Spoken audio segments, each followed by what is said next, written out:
You're listening to Remotely One, a podcast that educates, entertains, and inspires you to take your life back from the office commute.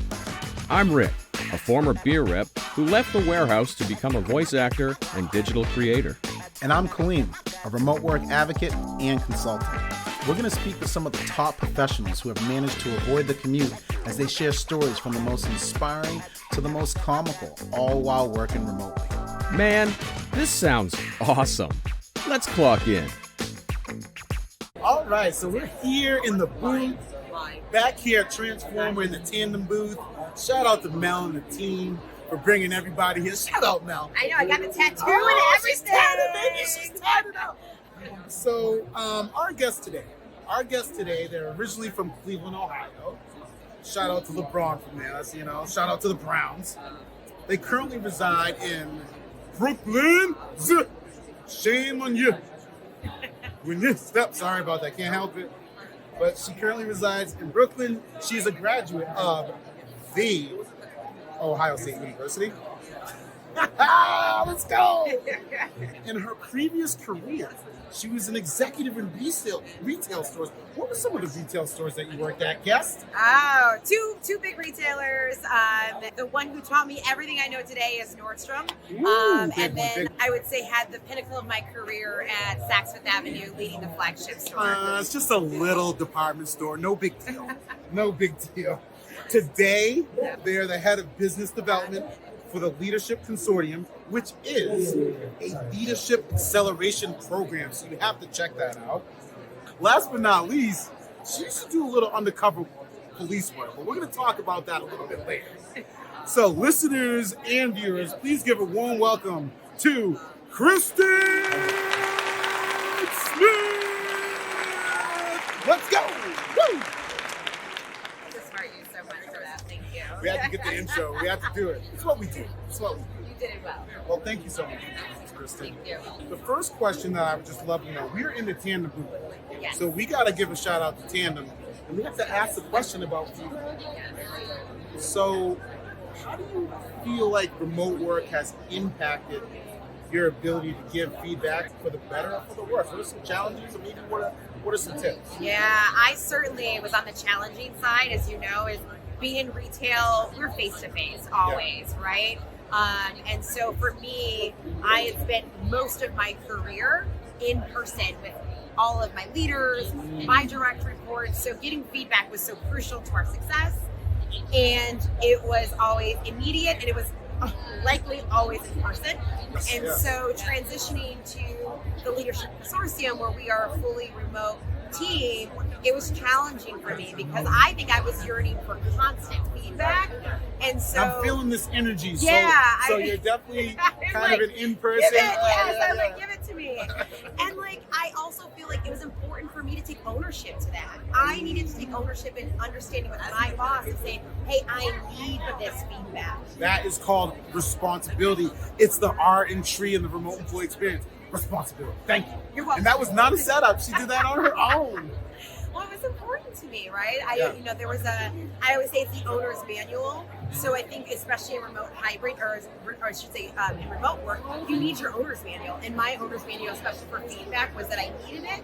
And then I also learned of the ways I needed to deliver it as well, too. And so I don't think it always needs to be on camera. I don't think. Please talk some more about this, because everybody feels like cameras have to be on. I feel like sometimes it's great, but talk a little bit more about that. Yeah, I feel like some of my best conversations, especially with my leader, was when it was on the phone, we picked up, immediately after something happened, and it was quick and it felt more authentic than having the camera up and be like, let me deliver feedback to you. I could still feel her authenticity coming through during the phone conversations. And then I think also when you are a fully remote team, the moments you go in for co-working and the moments you go in, that's when you can really deliver some probably more meaningful, maybe impactful feedback where you can get that in person. But I think leverage all the different ways of, whether it's Zoom or whether it's on the phone. But sometimes I think Zoom, you can read too much into people's body language at that time. Because you're actually trying extra hard because you're like, oh, I need to get some of this body language that I'm not getting in person. So you're really kind of analyzing it. Sometimes when you analyze it, you're not closing off. Yeah, you're not listening. You're not listening. You're Yeah. not receiving it. Right, and sometimes right. when you're just listening to something, you can feel the authenticity coming from the phone. So I don't just say that it has to be on Zoom. We need to be watching. We need to put it on 15 minutes. I need to give you feedback about X. And I also would say is positive feedback should be frequent. You know, really reinforcing the behaviors that you see well frequently. Right? We call them at TLC Scooby Snacks. So how often are you giving people Scooby Snacks and reinforcing the behavior that you have? But how important is the reinforcement and the frequency in a remote setting? Do you feel like it's even more important or less important? Like, what do you think about that? But I think that goes back to like the owner's manual. Like for me, if you're going to tell me like, hey, that was great, let's do more of that, or hey, let me redirect the behavior, that motivates me. That gives me direction versus me being in a silo and having to rethink what I might have interpreted to be the wrong way. So I think feedback is important.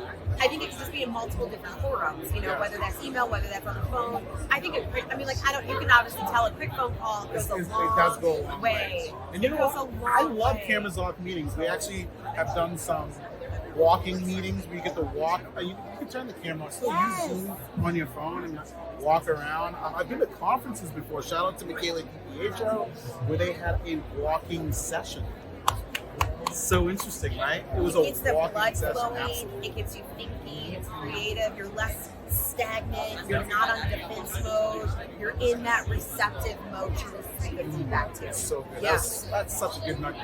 Not very many people have talked about turning the cameras off as much as we need to.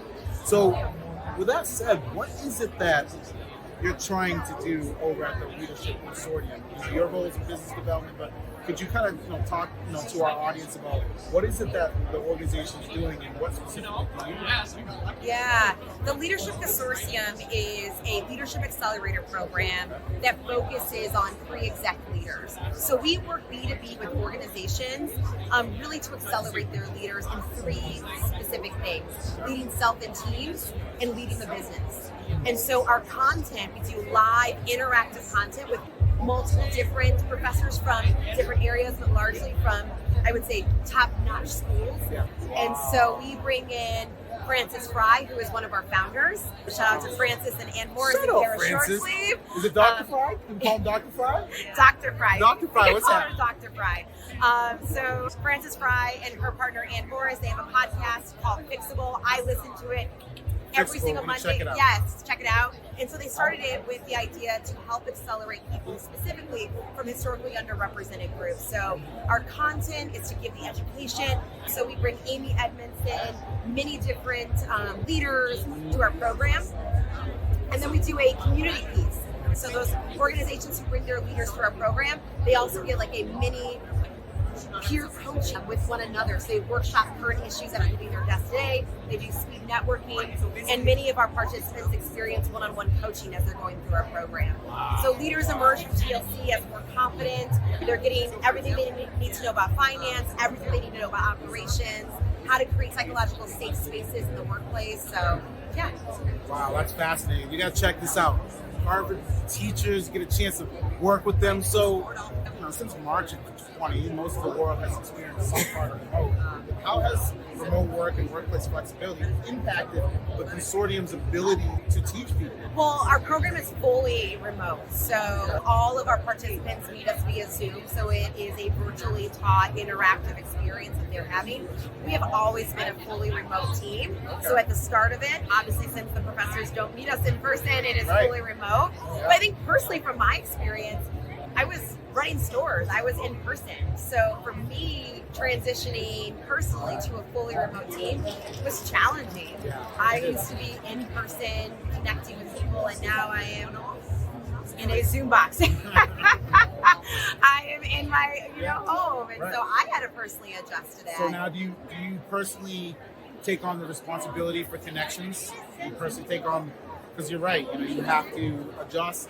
You have to notice maybe that there's some isolation, you're not connecting as much. So what is it that you kind of do to help alleviate some of those challenges? Because I can tell you're a connector. Yeah. So what do you do? I mean, one of the things I think our CEO does really well is create spaces where we all can come together. So we do co-working spaces, which sounds weird, but we just come together and we just work next to each other. There's Probably not even talking.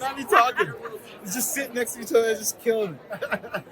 But it's cool. But it's really cool, and it's like nothing on the agenda. It's really for us just to reconnect, and it's nice to just to recharge. So as you meet humans who really enjoy, like some of my colleagues are like introverts, and they're like, this is a lot of energy that I have to produce, and I'm like, oh my God, I want to be with all of you guys. You Tell know? me more.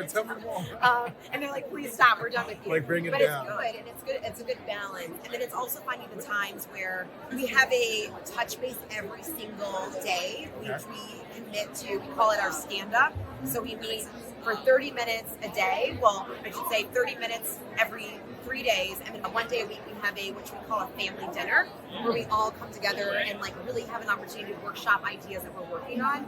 So we always kind of have that togetherness, you know, no matter what, whether or not I have something to present or not present, I always have an opportunity to see those humans in those That's spaces. so important. You got to build connections, intentionality, and it sounds like the CEO is very intentional on that. So last but not least, the most important question: how did you get involved with this undercover police work? Okay, now you got to tell our audience, like, give us a timeline. How old were you when you were doing this, and what did you do specifically? I don't know, but you've already labeled me as a narc. That's not true. Kind of. Maybe. All right, here's a short story. I was a junior in high school. Okay. We had these undercover cops come in, and they were like, this is what we do. And what person does not think an undercover cop is super cool? It's super cool. You're like, oh my gosh, I want to wear a leather jacket. So they had this program where they got a grant from the state, and they would leverage underage children to go into convenience stores and retailers and buy cigarettes. And then if they did not card us and they sold us the cigarettes, they would go in afterwards and cite them. All those small businesses in Cleveland, Don't Ohio. say it! Don't say it! I'm never going back. No. I'm never going back. I'm so Never sorry. going back. No, I mean, that's I don't know pretty what the cool. win is. You're like, yes, I want to come back and make the cops proud, or like, yes, convenience store for Cardi B and not giving it to me. I don't know, and I will not give you the stats Listen, on you it. know what? You did some great work for our society. You know what I mean? You did great work for the public, so thank you so much. And you're doing great work Thank you. continuously. Yeah. So. And you are as well too, my friend. Well, thank you. Well, thank you for coming. Really appreciate it. And come back anytime. Awesome. You've been listening to Remotely One. Visit us at remotely1.com/podcast for upcoming episodes. Subscribe to our YouTube channel and download our episodes on your favorite podcast app. Hey, don't forget to clock out.